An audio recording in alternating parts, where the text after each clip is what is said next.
आप लोगों की ABFM मेंटोर। तो यहाँ पर ऑलरेडी जैसा आपको पता है कि न्यू बैच जो है मंजिल बैच, राइट, वो ऑलरेडी स्टार्ट हो चुका है 22 मार्च से। ABFM में बाइलिंगुअल में मैंने स्टार्ट किया है मॉड्यूल डी के साथ, राइट।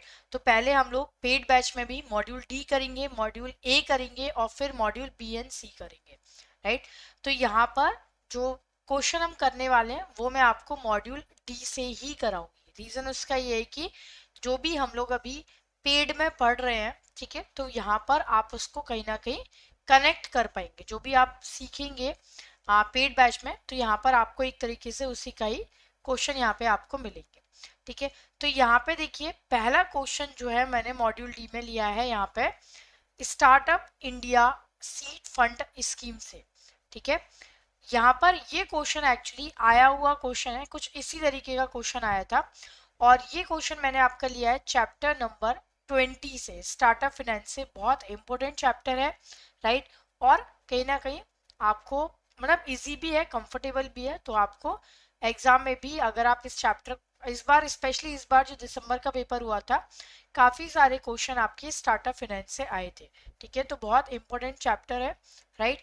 तो यहाँ पे देखिए क्वेश्चन है startup India seed fund scheme जो है, इसमें एक कमेटी होती है जिसे हम कहते हैं EAC कमेटी, राइट। इनका काम होता है स्टार्टअप को सिलेक्ट करना, ठीक है। तो इस कमेटी के जो मेंबर है वो कौन होते हैं, ये क्वेश्चन है यहाँ पे, राइट।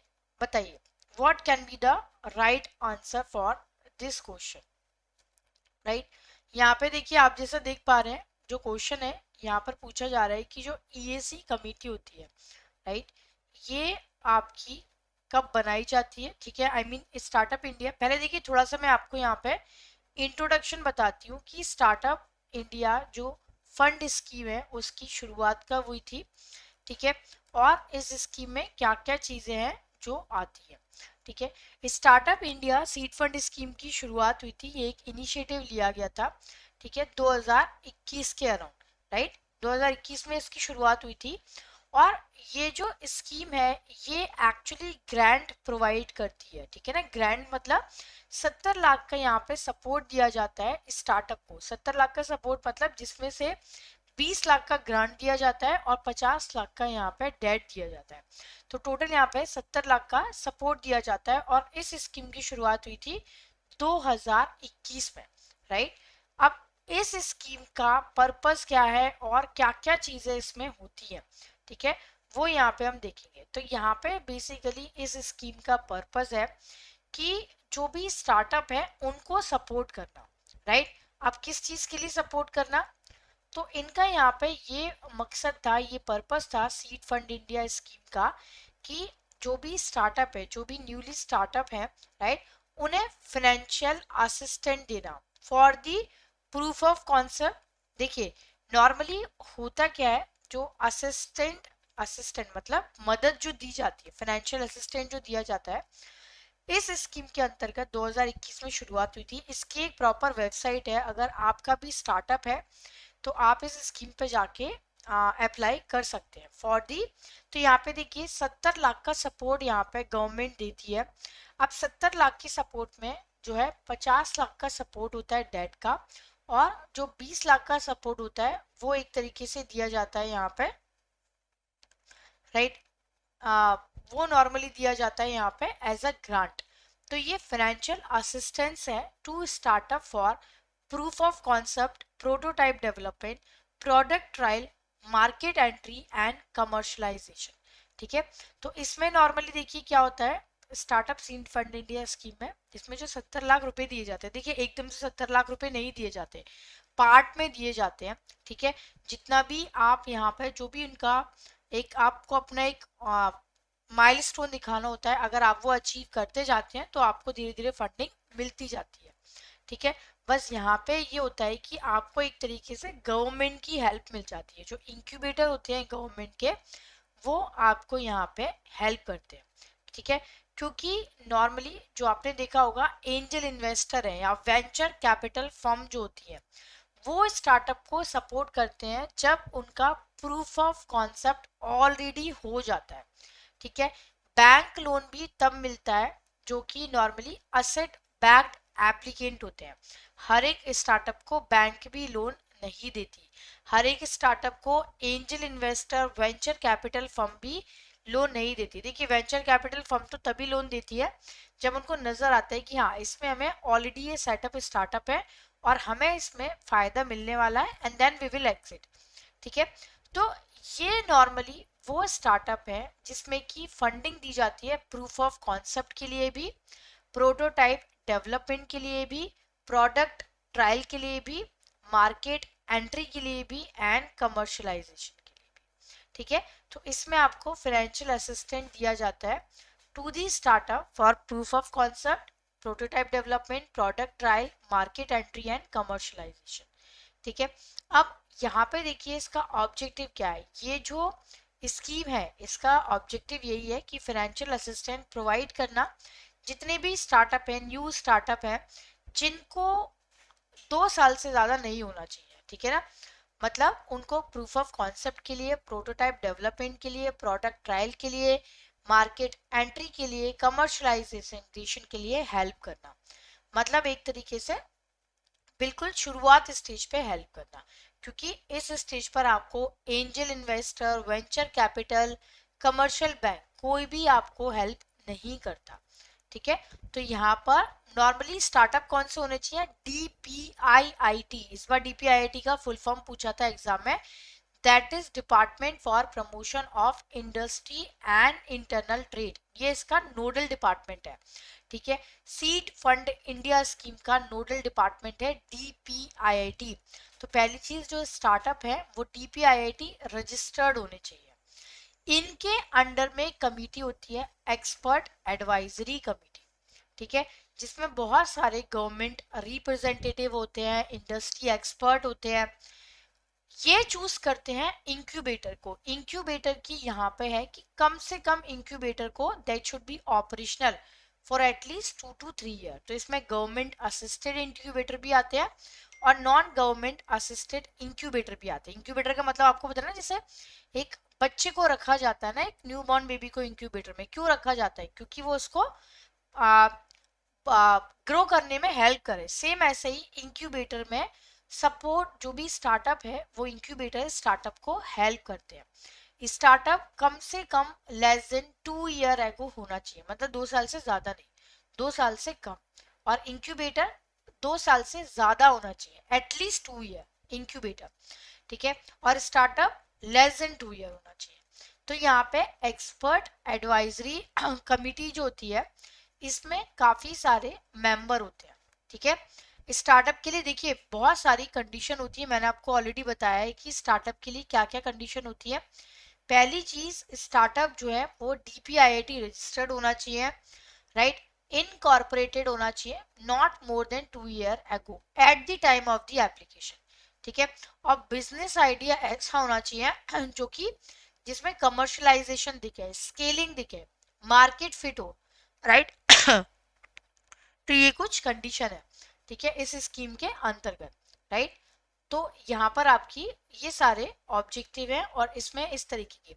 अब देखिए इसमें एक EAC कमेटी जो होती है वो सेटअप की जाती है, राइट। तो यहाँ पर क्वेश्चन पूछा जा रहा है कि इसमें से EAC कमेटी में कौन मेंबर नहीं होते।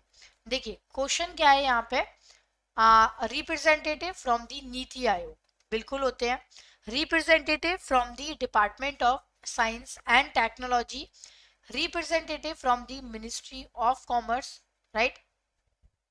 ठीक है, राइट। इसके अलावा यहाँ पे जो ऑप्शन है that is representative from the ministry of commerce. तो इसमें से कौन मेंबर नहीं होते। ठीक है, यहाँ पर देखिए एक चेयरमैन होते हैं, DPIIT के जॉइंट सेक्रेटरी होते हैं, राइट, एडिशनल सेक्रेटरी होती हैं या फाइनेंशियल एडवाइजर भी होते हैं, एडवाइजर होते हैं DBT के। ठीक है, इसके अलावा नीति आयोग जो है राइट उसके मेंबर भी होते हैं। नीति आयोग में स्पेशली अटल इनोवेशन मिशन के, राइट। स्टार्टअप जो my government in joint secretary है उसके मेंबर भी होते हैं, राइट। इसके अलावा department of agriculture and research education की डायरेक्टर भी होती हैं, राइट। इसमें आपके IN फंड भी होते हैं, बहुत सारे लोग होते हैं, मतलब इसमें आपके नॉर्मली काफी सारे, राइट। तो यहाँ पर नॉर्मली जो क्वेश्चन पूछा जा रहा है कि कौन पार्ट होता है, ठीक है, ये पूछा जा रहा है कि आपका इसमें कौन पार्ट होता है, ठीक है। तो यहाँ पे देखिए, right, representative of NITI Aayog, yes, DST के रिप्रेजेंटेटिव होते हैं, बिल्कुल होते हैं। तो यहाँ पर जो रिप्रेजेंटेटिव नहीं होते वो होते हैं फाइनेंस मिनिस्ट्री, फाइनेंशियल एडवाइजर होते हैं, बट फाइनेंस मिनिस्ट्री के रिप्रेजेंटेटिव नहीं होते, ठीक है। तो यहाँ पे आंसर आपका 1, 2 एंड 4, काफी इंपॉर्टेंट क्वेश्चन है।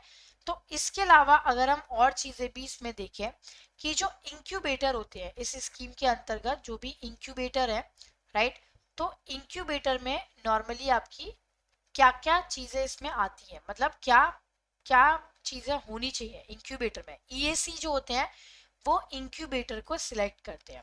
पहली चीज, इंक्यूबेटर एक लीगल एंटिटी होना चाहिए, सोसाइटी रजिस्टर्ड होना चाहिए under the society registration act, trust होना चाहिए या फिर registered under the Indian trust act, private limited company होना चाहिए which is registered under the company act. तो ये इंक्यूबेटर की कंडीशन है। स्टैचुरी बॉडी होना चाहिए। इंक्यूबेटर जो है ऑपरेशनल होना चाहिए at least 2 year on the date of the application. Incubator कम से कम इतना होना चाहिए कि जहां पर 25 लोग आसानी से बैठ पाए। कम से कम इंक्यूबेटर ने 5 स्टार्टअप को फंडिंग दी हो, राइट, फुल टाइम एक उनका अपना CEO जो कि हेल्प करता हो। इंक्यूबेटर यहाँ पे कम से कम सीड फंड दिया हो काफी सारे एंटिटीज को, ठीक है। ये कुछ काफी सारी कंडीशन होती है और जो भी क्राइटेरिया EAC जो है वो डिसाइड करती है। ये मैं आपको जब पूरा कंप्लीट चैप्टर होगा तब मैं आपको कराऊंगी। अगला क्वेश्चन है यहाँ पे स्टार्टअप की डेफिनेशन से, कौन सी एंटिटी है that shall be considered a startup under the GSR notification 127E। देखिए पहले क्या था, जो डेफिनेशन थी, राइट, स्टार्टअप की जो डेफिनेशन थी वो एकदम अलग थी, राइट। यहाँ पे अब आप देख पा रहे हैं पूरा कंटेंट। तो स्टार्टअप की डेफिनेशन पहले अलग थी, पुरानी डेफिनेशन। अभी स्टार्टअप की definition according to the GSR notification 127E, right, अभी अलग है, ठीक है। Now it is completely different, अभी एकदम अलग डेफिनेशन है। तो यहाँ पे देखिए क्या चीजें आती हैं इसमें। यहाँ पे पूछा जा रहा है, ऑप्शन ए है, देखिए, up to 10 year from the date of incorporation या registration, incorporated as a private limited company registered under the partnership firm या लाइबिलिटी पार्टनरशिप फर्म। टर्नओवर जो है वो किसी भी फाइनेंशियल ईयर में 200 करोड़ से ज्यादा नहीं होना चाहिए। Entity should not have been formed by splitting up or reconstruction of business already in existence, ठीक है। पहले डेफिनेशन क्या थी कि स्टार्टअप को 5 ईयर होना चाहिए, अभी डेफिनेशन बदल चुकी है, ठीक है। अभी जो डेफिनेशन है, तो आपको पुरानी और नई दोनों डेफिनेशन याद रखनी है। नई के ऊपर क्वेश्चन आया भी था और फ्यूचर में भी आएगा, राइट। तो यहाँ पे देखिए डेफिनेशन पे क्वेश्चन है कि अप टू 10 ईयर होना चाहिए from the date of the incorporation, पहले था 5 साल, राइट। इनकॉर्पोरेट होना चाहिए या तो as a private limited company या फिर as a registered partnership firm या फिर as a liability partnership in in in India. यहाँ पर जो सेंटेंस गलत है वो है आपका थर्ड वाला। यहाँ पे मैंने लिखा है कि टर्नओवर जो है वो 200 करोड़ से ज्यादा नहीं होना चाहिए, ठीक है, जबकि होता है 100 करोड़। पहले 25 करोड़ हुआ करता था, अभी 100 करोड़ की है, ठीक है ना। पहले था कि जो टर्नओवर है वो 25 करोड़ से ज्यादा नहीं होना चाहिए, और अभी है कि जो टर्नओवर है वो आपका 200 करोड़ से ज्यादा नहीं, सॉरी 100 करोड़ से ज्यादा नहीं होना चाहिए। मैंने यहाँ पे गलत लिखा है 200 करोड़। तो यहाँ पे आपका आंसर है 1, 2 एंड 4। आई थिंक आपको पूरी स्लाइड दिख नहीं रही होगी, but the answer is D, that is, ठीक है। तो यहाँ पे जो आपका आंसर है वो है आपका 1, 2 and 4, that is D, right. तो यहाँ पे आप क्वेश्चन देख सकते हैं कि फर्स्ट ऑप्शन जो है up to 10 year from the date of its incorporation सही है, बिल्कुल ठीक है। Incorporated as a private limited company registered partnership firm या फिर लाइबिलिटी पार्टनरशिप इन इंडिया, ठीक है, ये भी सही है। टर्नओवर जो है आपका वो 200 करोड़ से ज्यादा नहीं होना चाहिए, जो कि गलत है। यहाँ पर आता है हमेशा 100 करोड़, और एंटिटी ऐसी नहीं होना चाहिए कि जो ऑलरेडी बिजनेस है उसी में ही आपने कुछ स्प्लिट अप किया हो, ऐसा नहीं होना चाहिए। ठीक है, तो यहाँ पे आंसर आपका डी है। डी में दिया हुआ है कि 1, 2 एंड 4, थर्ड वाला जो ऑप्शन है that is the wrong one. ठीक है, अगला क्वेश्चन देखते हैं इसमें। The feature as well as advantage of the equity capital are, option A है each unit called equity share has a same value called nominal value. Equity holder has two type of financial right, the right to dividend and right to retaining the surplus. ठीक है, in case of liquidation all subscriber to the equity share governed by the common document MOA and AOA. The equity share can exit at will by the prescribed rule. ठीक है, तो बताइए कौन सा इसमें से third answer, right? Equity capital and preference capital, there are two type of capital, right? Equity capital क्या होती है? Equity capital वो capital होती है जहां पर आपको actually that is common stock जिसको हम बोलते हैं, right? प्रेफरेंस शेयर वो होते हैं जहां पर आपको प्रेफरेंस दिया जाता है in case of liquidation, in case of wind up of company, right, in case of dividend जहां पर प्रेफरेंस दिया जाता है। तो after paying the dividend, after paying all to the preference share, जो कुछ बचता है वो इक्विटी कैपिटल होता है। ठीक है, तो यहाँ पे ऑप्शन देखिए, ऑप्शन 1 है यहाँ पे each unit called equity share has the same value called nominal value. Second is equity holder has two type of financial right, the right to dividend and right to retaining surplus. Third है all subscriber to the equity share are governed by a common document called MOA and AOA.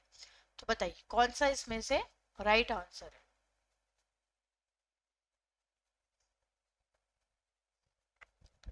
ठीक है, बताइए इसमें से कौन सा right answer है? तो यहाँ पे देखिए राइट आंसर है 1, 3 and 4, that means D is the right answer. अगला देखिए, इसमें से अगला क्वेश्चन देखते हैं इसमें। ठीक है, विच determine the maximum value that warrant can have. Warrant क्या है? एक तरीके से वारंट देखिए इट इज लाइक आप इसको बोल सकते हैं आपकी वारंट आपका ऑब्लिगेशन नहीं है, that is just the option. ठीक है, वारंट का मतलब क्या है? वारंट भी आपका हाइब्रिड फाइनेंस है and that is just an option, right, जो आपको एक तरीके से ऑप्शन मिलता है। तो यहाँ पे मैक्सिमम वैल्यू वारंट की किस पे डिपेंड करती है? करंट स्टॉक प्राइस पे, परचेज प्राइस पे, एक्सरसाइज प्राइस पे, नन ऑफ दी अबव पे। तो ये डिपेंड करती है आपकी नन ऑफ दी अबव पे, राइट। तो जितने भी व्यूअर्स हैं यहाँ पे मेरे साथ, फर्स्ट ऑफ ऑल चैनल को जल्दी से सब्सक्राइब कर लीजिए।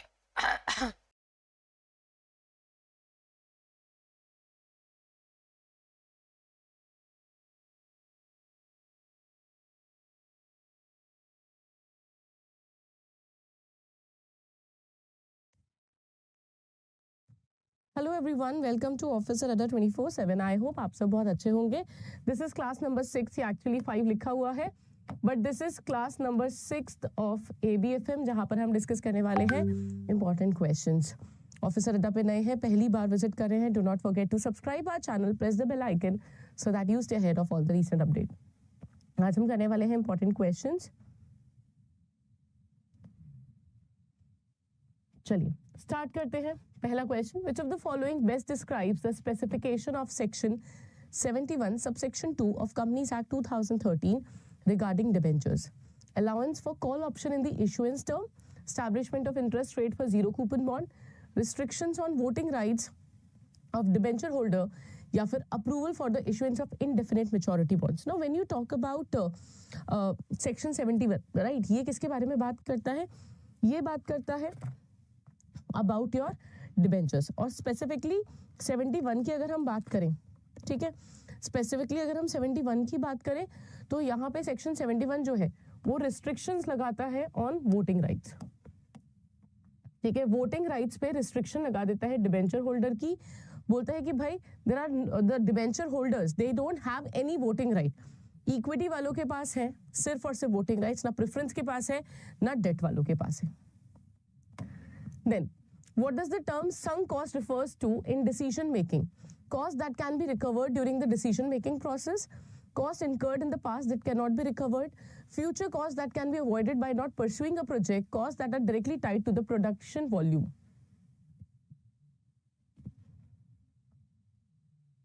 नाउ संक कॉस्ट का बेसिकली मतलब क्या होता है, ऐसी कॉस्ट जो कि डूब गई, राइट ऐसी कॉस्ट जो कि डूब गई है।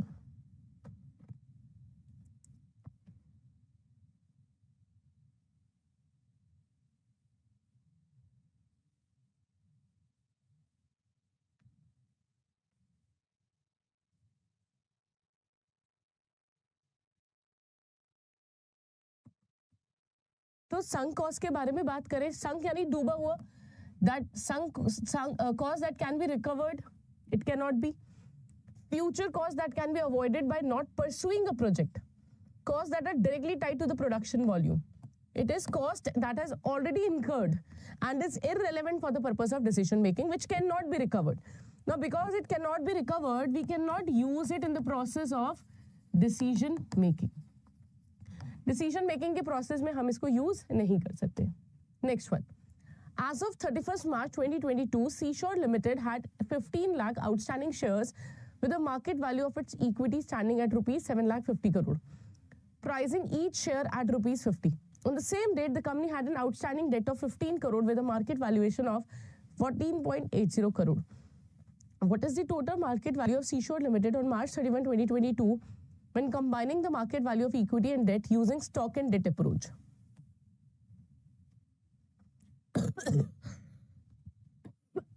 Sorry, using stock and debt approach आपको निकालनी है टोटल वैल्यू। तो अब देखो, हमें यहाँ पे दिया हुआ वैल्यूएशन करनी है इक्विटी का जो स्टैंडिंग है ₹750 करोड़, तो आपको बोला है कि 15 लाख आउटस्टैंडिंग शेयर है, मार्केट वैल्यू 7.5 करोड़ है, तो ये 7.5 करोड़ आ गया, ठीक है। उसके बाद बोला है जो डेट है उसकी मार्केट वैल्यूएशन है 14.80 करोड़, करेक्ट। तो ये हो गया आपका 22.30 crore. Stock and debt approach में हम लोग क्या करते हैं, हम लोग मार्केट वैल्यू लेते हैं हमारी इक्विटी की यानी शेयर्स की और डेट की, ठीक है, that simple it is. Next one, company SW Limited purchased completely knocked down packs of 2-wheeler and 3-wheelers and assembles them to sell in the market. The material and labor cost of each pack till it reaches the assembly line is 50 and 80 respectively. Total cost incurred by assembly line during the year is 20 lakh, utilizing 20,000 labor hours. Assembly of 2-wheeler takes on an average 20 labor hours, while the assembly of a 3-wheeler takes 30 labor hours. Find the cost of each 2-wheeler and 3-wheeler using the ABC costing method.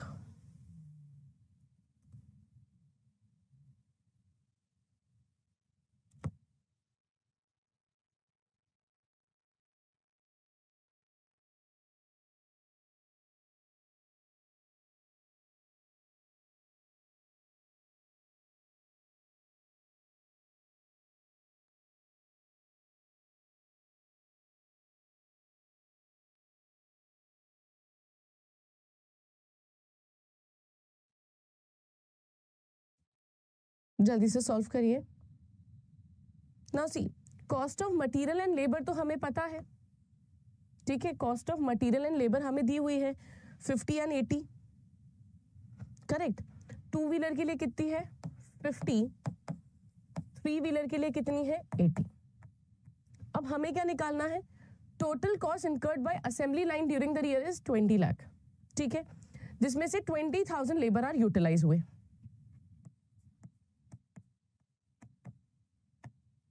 20,000 labour hours है, तो हमें पर labour our का charge पता चल जाएगा यहां से,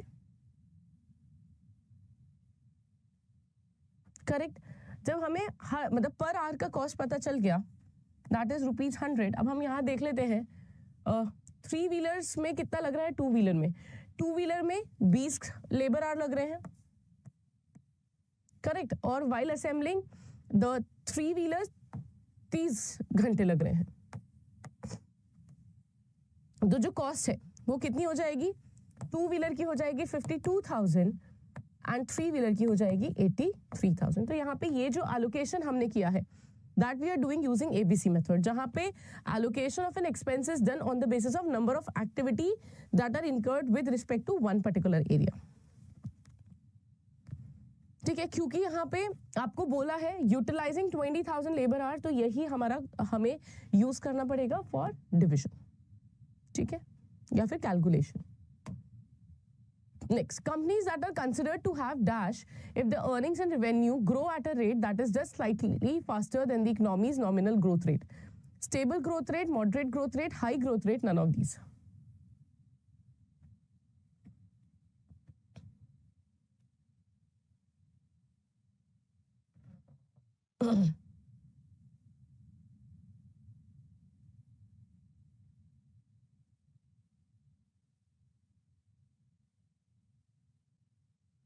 क्या होगा राइट आंसर?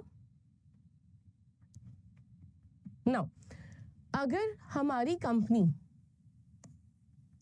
का जो growth, so this is economic growth rate and company growth rate, ठीक है. तो अगर इकोनॉमी का ग्रोथ रेट और कंपनी का ग्रोथ रेट का हम रिलेशन बताएं, अगर कंपनी का ग्रोथ रेट कम है, ठीक है, या फिर बराबर है इकोनॉमी के ग्रोथ रेट से, देन इट इज स्टेबल.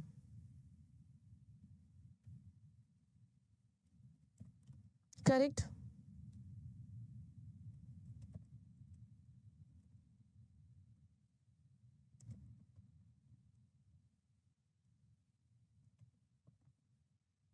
अगर इकोनॉमी का ग्रोथ रेट स्लाइटली ज्यादा है, कंपनी का ग्रोथ रेट इकोनॉमी के ग्रोथ रेट से स्लाइटली तेजी से ग्रो कर रही है, जिस रेट से हमारी इकोनॉमी ग्रो कर रही है उससे थोड़ा सा तेज हमारी कंपनी अगर ग्रो कर रही है, then that is moderate. High growth rate ज्यादा है हमारी इकोनॉमी के ग्रोथ रेट से, ठीक है. So it would be here, it will be moderate growth rate. Then which among the following are not the principal valuation approach as per IVS 105?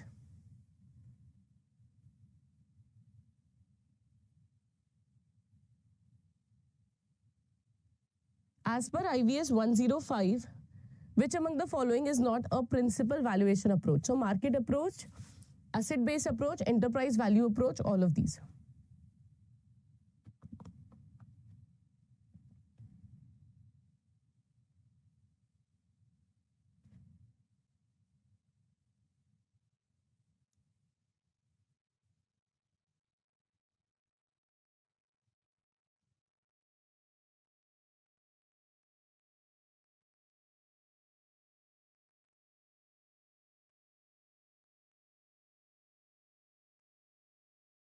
Now, IVS 105 के according 3 approach है, market, cost या फिर asset based approach और income based approach. There is no enterprise valuation approach. तो answer क्या होगा? Option number सी.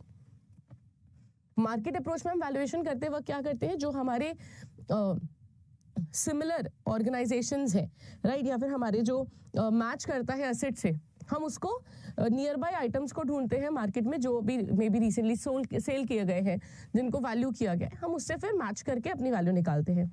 Asset based या फिर कॉस्ट बेस्ड अप्रोच में हम लोग एसेट की वैल्यूएशन की बात करते हैं. इनकम बेस्ड अप्रोच में हम लोग फ्यूचर इनकम जो आ रही है उसके बेसिस पे ऑर्गेनाइजेशन की वैल्यूएशन करते हैं. तो एंटरप्राइज वैल्यू अप्रोच नहीं है. Enterprise value is basically a method, जैसे बुक वैल्यू होता है, मार्केट वैल्यू होता है, ऐसे एंटरप्राइज वैल्यू होता है, ठीक है.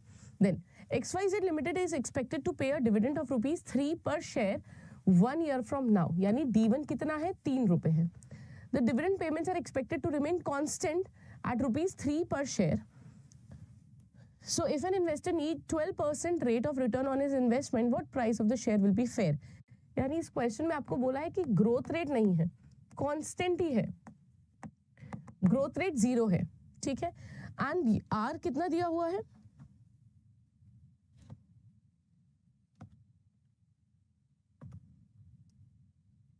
12%.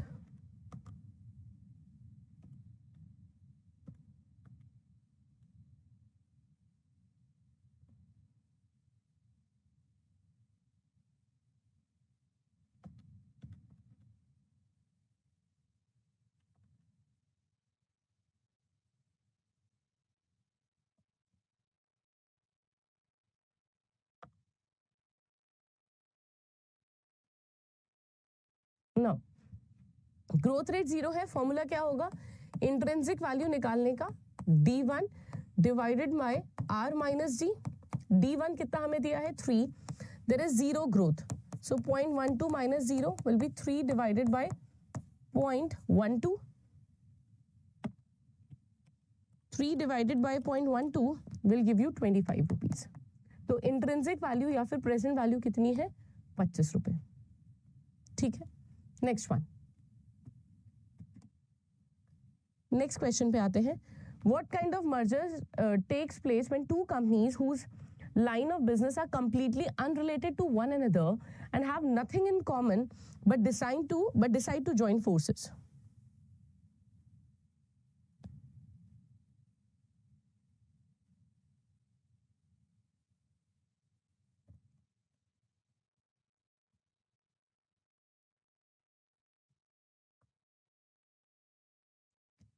Now, ऐसे मर्जर को हम लोग क्या बोलते हैं? Conglomerate merger. What is conglomerate merger? It is a merger जहां पे दो कंपनीज जो साथ में ज्वाइन कर रही हैं या फिर अपने बिजनेस को एक्सपैंड करने की कोशिश कर रही हैं, ये दोनों आपस में रिलेटेड नहीं है. They don't have anything in common. Maybe दोनों अलग डिफरेंट बिजनेस लाइन को बिलोंग करती है. Then given operating fix cost ₹20,000, sales आपको दिया है 1 लाख, पीवी रेशो दिया है 40%, you are required to calculate the operating leverage. ठीक है, आपको क्या क्या दिया हुआ है? सेल्स आपको दी है 1 लाख रुपए की, वेरिएबल कॉस्ट हमें नहीं दी, कंट्रीब्यूशन हमें नहीं दिया क्योंकि निकल नहीं सकता, वेरिएबल कॉस्ट मिसिंग है, फिक्स कॉस्ट हमें दी है 20,000. ये हमें एबिट दे देगा. ठीक है, और हमारा ऑपरेटिंग लीवरेज बन जाएगा. पर इसके लिए ना हमें एक इंफॉर्मेशन दी है, that is PV ratio. PV ratio कितना दिया है? Contribution upon sales, this is 0.40. Contribution हमें नहीं पता, सेल्स हमें दी है 1 लाख, तो कंट्रीब्यूशन कितना हो गया? 40,000. अब अगर कंट्रीब्यूशन 40,000 हो गया, वेरिएबल कॉस्ट 60,000 हो गई और एबिट हो गया 20,000. फॉर्मूले में हमें क्या चाहिए होता है? कंट्रीब्यूशन डिवाइडेड बाय एबिट यानी 2. ठीक है, दैट इज ऑफ ABFM. तो ये ABFM का रैपिड फायर राउंड है जहां पर आज हमारा एम है 50 क्वेश्चन को लेस देन 50 मिनट्स में कवर करना. क्योंकि मैं आपकी मेंटोर जो टॉपिक्स कवर करवाती हूँ, मैं आपको कवर करवाती हूँ मॉड्यूल B एंड C. तो मेरे जो आज के क्वेश्चंस हैं वो सारे किससे होंगे? या तो मॉड्यूल B से या तो होंगे मॉड्यूल C से. राइट तो अगर आप तैयार हैं तो जल्दी से मुझे बताते जाइए कि yes you are ready, and also let me know कि आपको ये सेशन पसंद आया है नहीं. उसके लिए आप सिंपली हमारे सेशन पे लाइक बटन को क्लिक कर सकते हैं, बिकॉज लाइक बटन से या लाइक बटन पर क्लिक करने से फ़ायदा ये होगा कि ये सेशन आपके पास ऑटोमेटिकली सेव हो जाएगा. ठीक है, और आपको YouTube ये सुविधा देता है कि आप अपने सेशंस को सेव कर सकते हो. लाइक बटन पे क्लिक करने के बाद लाइक वीडियोस में सेशन अवेलेबल हो जाता है. ऑल्सो वन मोर थिंग, आप इस सेशन के लिंक को कॉपी करके शेयर कर दीजिए among all your Telegram group, your Facebook group, your WhatsApp group, जहां पर भी आपके फ्रेंड्स और कलीग्स कनेक्टेड हैं. उन सभी के साथ इस सेशन के लिंक को शेयर जरूर करते जाइए. चलिए आगे बढ़ते हैं. सबसे पहले, which type of security typically carries voting right? इनमें से कौन सी ऐसी सिक्योरिटी है जो कि वोटिंग राइट कैरी करती है? क्या वो डिबेंचर्स है, क्या वो इक्विटी है, क्या वो प्रेफरेंस है या फिर बॉन्ड है?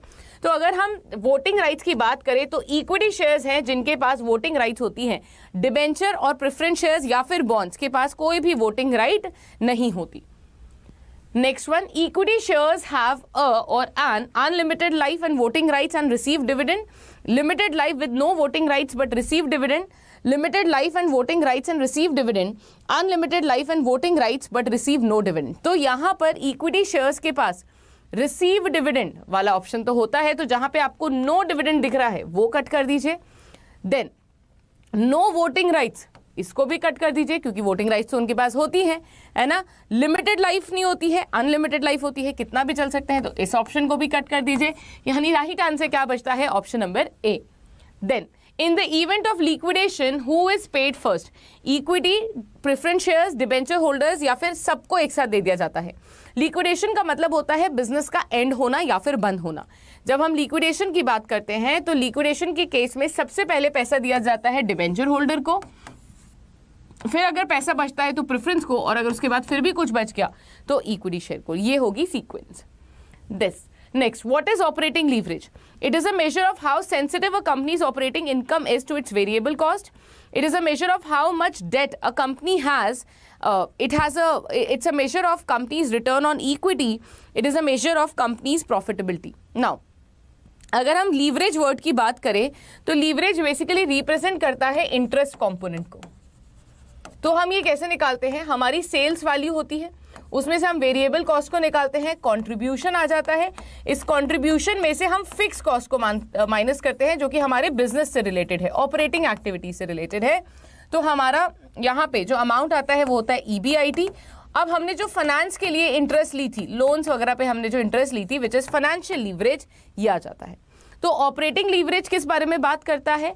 ऑपरेटिंग लीवरेज बात करता है कि कंपनी ने कितना जो कंपनी की फिक्स कॉस्ट है, जो कंपनी ने रेस की हुई है, जहां पे इंटरेस्ट वगैरह की बात हो जाती है, right, with respect to the contribution और variable cost. Correct? I hope यहां तक आपको क्लियर है। तो ऑपरेटिंग लीवरेज मेजर करता है कि हमारी फिक्स कॉस्ट के बारे में बात करता है, कितनी सेंसिटिव है हमारा बिजनेस। ठीक है, सो यहाँ पे डेट से रिलेटेड बात है, तो हमारा आंसर क्या हो जाएगा? It is a measure of how sensitive a company's operating income is to its variable cost. Next one, external source of finance do not include debentures, retained earning, overdraft या फिर leasing. External source का मतलब क्या होता है? जो हम बाहर से लेते हैं पैसा। तो रिटेन्ड अर्निंग तो कंपनी की खुद की इनकम होती है, तो ये इसको इंक्लूड नहीं करेगा। Then a company with high financial leverage, यानी अगर किसी कंपनी ने इंटरेस्ट के फॉर्म में ज्यादा पैसा लिया हुआ है तो उसे हम क्या रेफर करते हैं? अगर हम बात करते हैं कंपनी की फाइनेंशियल लीवरेज के बारे में, तो वो क्या बताता है कि कंपनी ने लोन बहुत ज़्यादा लिया है, इंटरेस्ट बहुत ज़्यादा लिया हुआ है, राइट। तो उस सिचुएशन में वो दिखाता है कि ऐसी कंपनी हायर बैंकरप्सी की रिस्क पे है, लोअर है, या फिर प्रॉफिटेबल है, always has a lower cost of capital. तो अगर आपने ज़्यादा लोन लिया हुआ है तो आपकी जो बैंकरप्सी की रिस्क है वो ज़्यादा है, राइट, क्योंकि आप ज़्यादा इंटरेस्ट पे कर रहे हो। Then preference shares must always pay dividend, right? They are supposed to pay always they are supposed to pay dividends, have limited voting rights, are not part of company's share capital, are eligible for interest। अगर हम preference shares की बात कर रहे हैं तो preference shares के case में क्या situation होगी? प्रेफरेंस शेयर्स की अगर हम बात करें तो they must always pay dividend, they have limited voting rights, are not part of company share capital, are eligible for interest। Interest इन्हें मिलता नहीं है, ठीक है। they have limited voting rights, must always pay dividend, यानी कि preference shares ऐसे हैं जिनको हमेशा हमें डिविडेंड देना चाहिए। यस, लिमिटेड वोटिंग राइट्स इनके पास नहीं है। they are not part of company share capital, this is wrong, they are part of company share capital।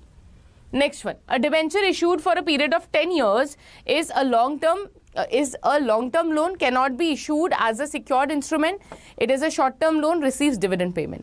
अगर आप एक डिबेंचर को इशू कर रहे हो तो वो एक लॉन्ग टर्म लोन को रिप्रेजेंट करता है, राइट। तो आंसर क्या हो जाएगा? Option number A. Then what is financial leverage? It is a measure of company's inventory turnover, it is a measure of company's efficiency in using its asset, it is a measure to the extent to which a company is using debt financing, it is a measure of company's market share। Leverage word हमेशा loan को represent करता है, interest को represent करता है, right. तो ये क्या होगा right answer? It is a measure to the extent which a company is using its debt financing, यानी डेट को यूज करके अपने बिजनेस को आपने कितना फाइनेंस किया हुआ है वो कहाँ पे कवर हो जाता है? आपके फाइनेंशियल लीवरेज में। Then perpetual debt capital refers to fund raised through sales of share, fund raised by borrowing that need not be repaid, factoring accounts receivable, inventory loans। Now perpetual word का मतलब क्या होता है? which has no end, यानी infinite है, कोई and नहीं है। तो अगर आपने एक ऐसा लोन लिया हुआ है जो कि डेट लिया है जो कि परपेचुअल है, उसका मतलब क्या है कि ये जो फंड्स आपने रेज करे हैं that need not be repaid, यानी इनका जो रीपेमेंट है वो नहीं होगा। तो राइट आंसर होगा option number B. Next question, which of the following is typically true about dividend on preference shares? They are variable and depend upon the company's profit, they are fixed and must be paid before dividend to equity shareholder, they are typically higher than dividend on equity shares, they are discretionary and may not be paid every year। अगर हम dividend on preference shares की बात करते हैं तो preference shares के ऊपर जो डिविडेंड का रेट होता है वो फिक्स होता है and it should be paid before the equity share holders, तभी यहाँ पे वर्ड यूज होता है प्रेफरेंस। तो राइट आंसर क्या हो जाएगा? ऑप्शन नंबर बी, क्योंकि वो करेक्टली यही बता रहा है कि जो हमारे प्रेफरेंस शेयर्स हैं उस पर डिविडेंड फिक्स होना चाहिए और साथ में it should be paid to equity, it should be paid before then the equity shareholder. Then what are preference shares? They are type of equity that gives holder a fixed dividend. They are type of debt that pays a fixed interest rate. They give holders voting rights in a company. They represent a claim on a company's earning after debentures.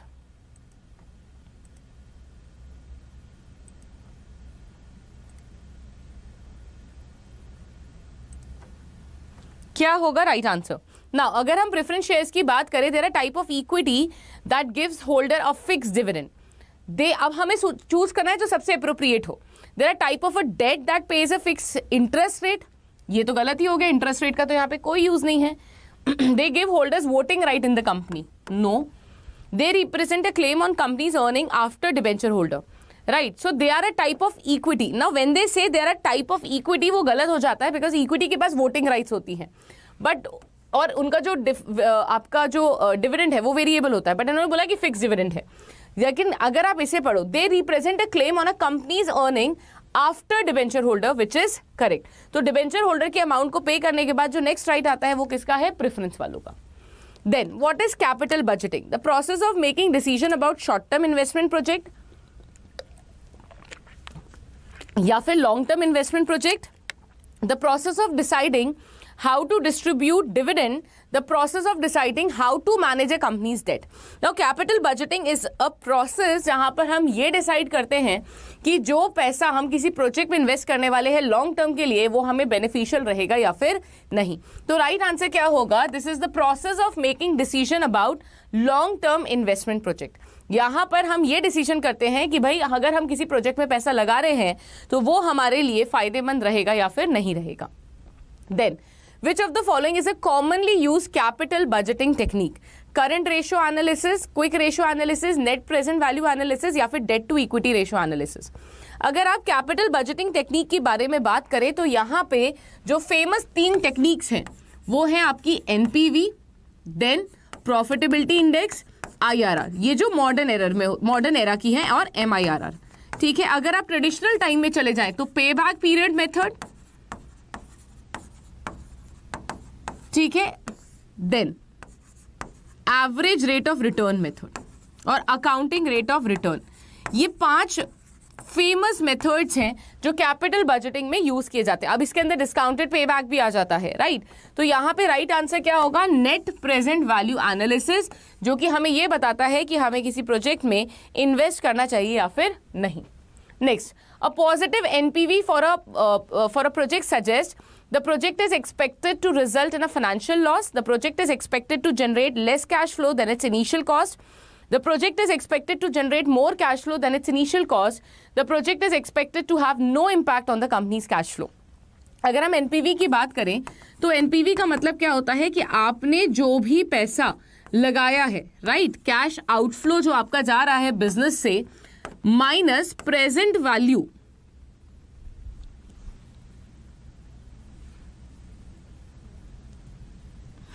सो ये आपको क्या बताता है कि जो total present value आपको मिल रही है कैश इनफ्लो से, correct, it should be greater than your cash outflow. अगर ऐसा होता है तो आपका जो एनपीवी आएगा, नेट प्रेजेंट वैल्यू आएगा, वो हमेशा क्या आएगा? पॉजिटिव आएगा, ठीक है। और अगर पॉजिटिव आ रहा है दैट मीन्स कि आउटफ्लो कम है, इनफ्लो ज्यादा, we should accept such projects. तो यहाँ पे राइट आंसर क्या हो जाएगा? द प्रोजेक्ट अगर पॉजिटिव है that means the project is generating more cash flow than the initial cost, यानी कि option number C. Next one, what does the internal rate of return indicate in capital budgeting? Capital budgeting में internal rate of return क्या project करता है, क्या बताता है? मैंने आपको बताया था कि इंटरनल रेट ऑफ रिटर्न एक मेथड है जिससे हम ये एनालाइज करते हैं कि हमें किसी लॉन्ग टर्म इन्वेस्टमेंट में पैसा लगाना चाहिए या फिर नहीं। So it is the interest rate at which a project's NPV becomes zero, the project contribution to the company's total revenue, the amount of cash a project will generate, the rate at which a project's cash flow must grow to cover its cost. Now अगर हम IRR की बात करें तो ये एक ऐसा method है जो कि बोलता है कि हमारा total present value of cash inflow should be equal to cash outflow. इसका मतलब एनपीवी क्या हो गई, जीरो. दोनों को अगर इक्वल है माइनस करोगे आप तो क्या आ जाएगा, जीरो. तो दिस इज आईआरआर क्या है, वो रेट ऑफ इंटरेस्ट है जिसमें हमारी net present value should become zero. Then the pay back period in capital budgeting refers to.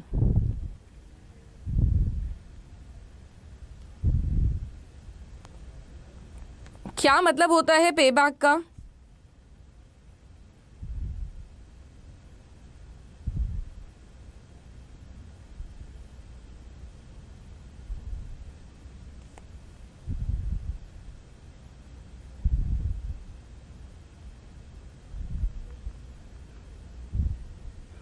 Be quick.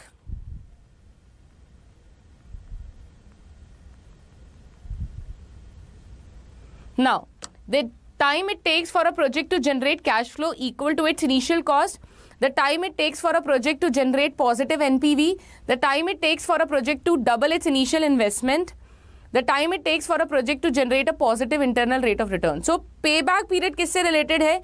ये वो टाइम पीरियड है जिसमें हमारा इनफ्लो एंड आउटफ्लो हमारी कॉस्ट को, मतलब बेसिकली हमारी कॉस्ट कवर हो जानी चाहिए इनफ्लो से.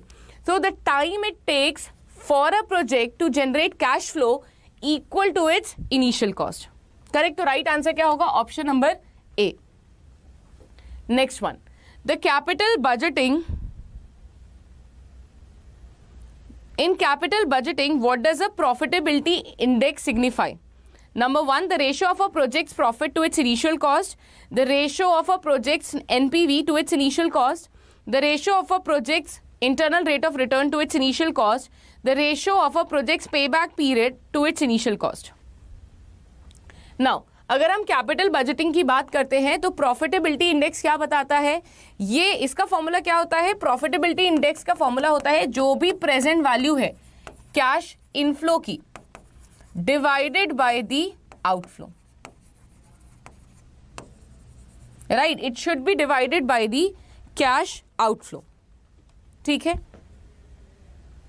तो राइट आंसर क्या हो जाएगा,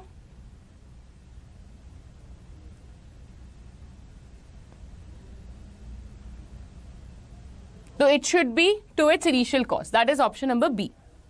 Next one, what does sensitivity analysis look at? How a change in one thing might, how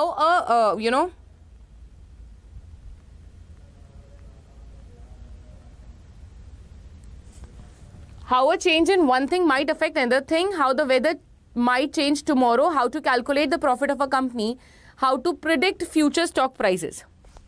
Now, sensitivity बताता है कि कितना sensitive है हमारा प्रोजेक्ट किसी भी फैक्टर से, कि फॉर एग्जाम्पल अगर कोई रेट में चेंज हो गया, प्राइस में चेंज हो गया, सेल्स इंपैक्ट हो गई, तो क्या इंपैक्ट पड़ेगा हमारे प्रोजेक्ट में. तो राइट आंसर क्या होगा, option number A, how a change in one thing might affect another thing. Next one, what does scenario analysis do? It tells us the best color to paint our office. Let us imagine what might happen under different situation. It helps us to decide what to have for lunch. It predicts who will win the next game.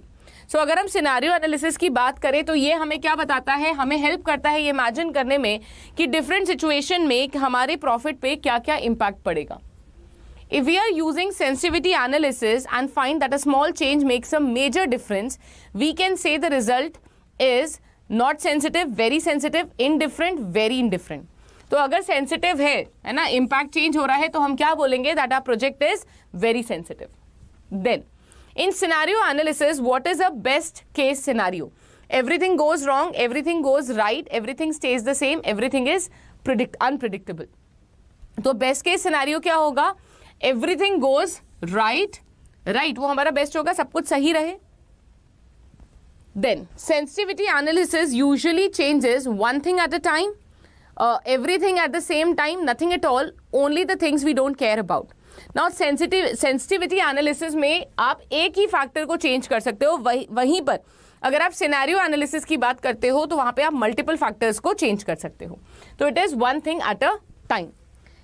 In scenario analysis we usually change one thing at a time, everything at the same time, nothing at all, only the thing. So here you can change multiple things, right? Multiple चीजों को आप change करके अपने profits को analyze कर सकते हो.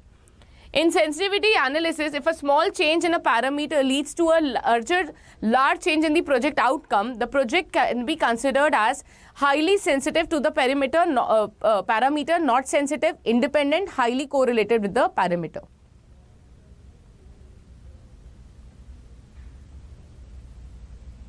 तो हम इसे क्या बोलेंगे? It is highly sensitive to that parameter, right? कि अगर हम उस पैरामीटर को चेंज कर रहे हैं तो it is impacting our profit. Next one, what is corporate valuation?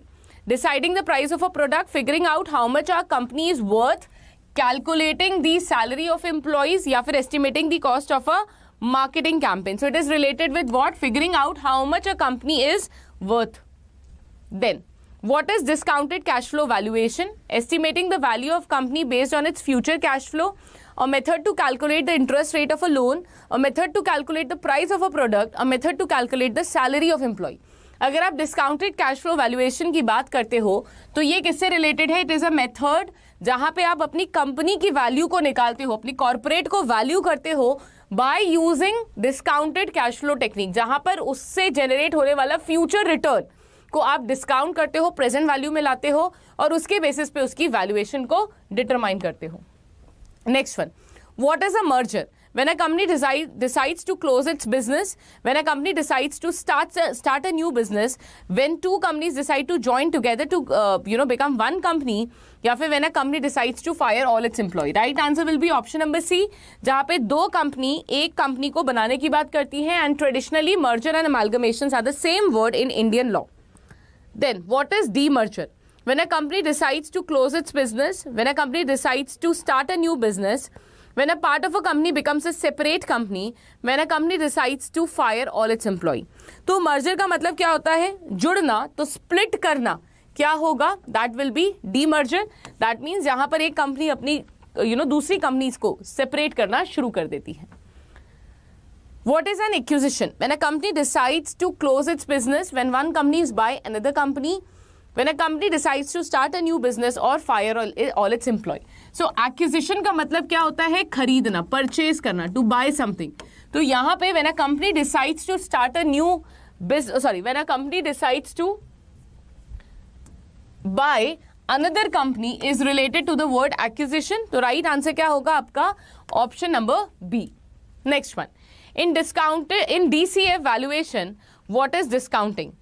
A method to calculate the interest rate of a loan, a method to reduce the price of a product, a method to calculate the present value of future cash flow, or method to calculate the salary of employee.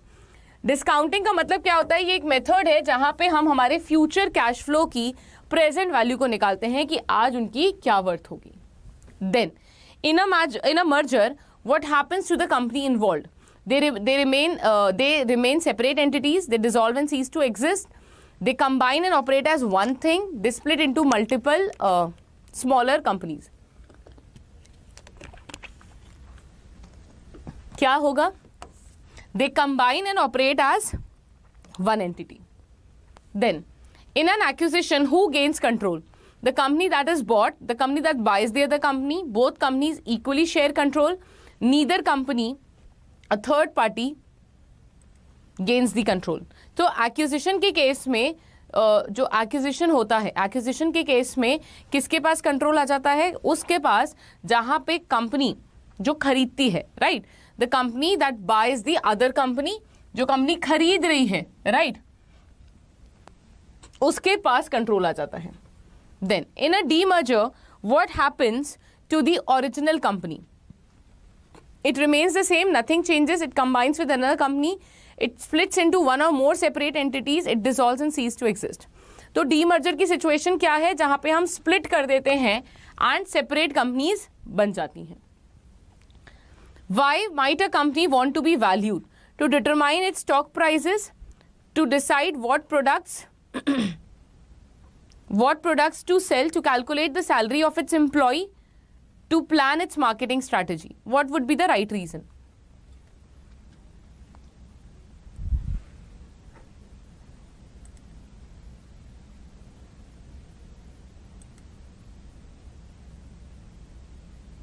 Now, why might a company want to be valued?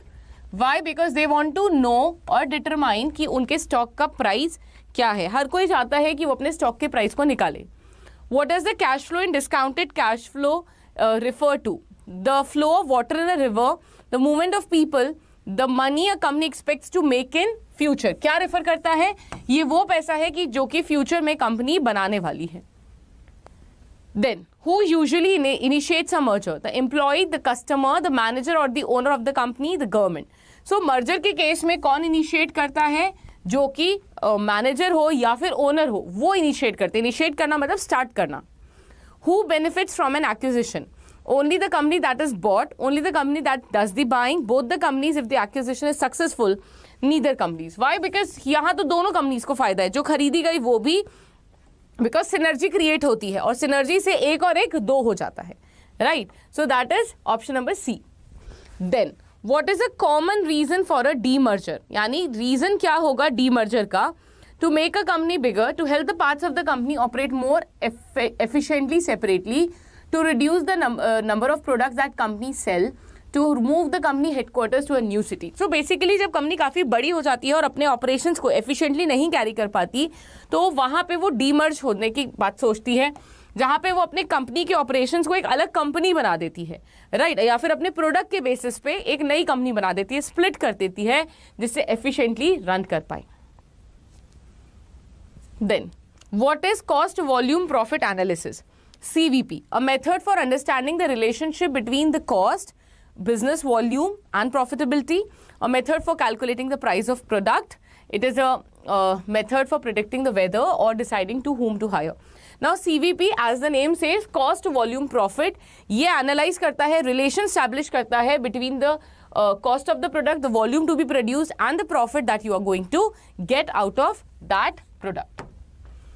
What is activity-based costing? A method for assigning cost to the products or services based on the activities they require.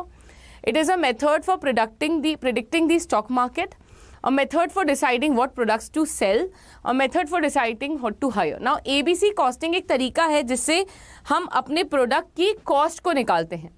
Right, so it is a method for assigning cost to products or services based on the activities they require. यानी कितनी activity आप एक department से ले रहे हो, एक product पे जा रही है, उसके बेसिस पे आपकी कॉस्ट डिटरमाइन की जाती है. तो राइट आंसर क्या होगा? Option number A. Then what is a holding company? A company that hold parties, a company that owns share in other companies, a company that only sells handbags or hold it. So right answer क्या होगा? Company that owns shares in other company. Then, in CVP analysis, what does volume refer to? The amount of space of a product takes up, the number of products or service sold, the loudness of the music at a party, the number of pages in a book. Volume का मतलब क्या होता है? Number of product or services that we are selling and not something else, right? Volume का मतलब क्या है? Quantity के बारे में आपसे पूछा जा रहा है. Then ABC, what does activity refer to? Activity का मतलब क्या होता है? कि एक प्रोडक्ट को बनाने के लिए उस पर अगर पैकेजिंग की गई है, एडवर्टाइजमेंट किया गया है, लेबर लगाई गई है, कितना मटेरियल लगाया गया है, वो एक्टिविटी है. So the things that are done to produce a product or service. Why might a company want to become a holding company? क्यों एक कंपनी होल्डिंग कंपनी बनना चाहेगी? सो बेसिकली ऐसा क्यों किया जाता है जिससे वो कंट्रोल कर पाए दूसरी कंपनी को. तो in order to gain the control this is done. In CVP analysis, what does the word profit refers to? Profit का मतलब क्या होता है? The final benefit the company gets, the return the company gets on the entire investment that they have done, subtracting all the costs, whether it is fixed, whether it is variable, उन सबको minus करने के बाद जो amount बचता है, that is profit. So it is the money a company earns after deducting the cost, which could be fixed cost या फिर variable cost. In ABC, what does the word costing refer to? Costing का मतलब है ये देखना कि कितना cost बन रहा है फाइनली प्रोडक्ट को बनाने में, चाहे वो वेरिएबल कॉस्ट हो, चाहे वो ऑपरेटिंग कॉस्ट हो, चाहे वो आपका इंटरेस्ट हो, उन सबको करने के बाद आपके प्रोडक्ट का क्या प्राइस बनेगा, that is done through ABC.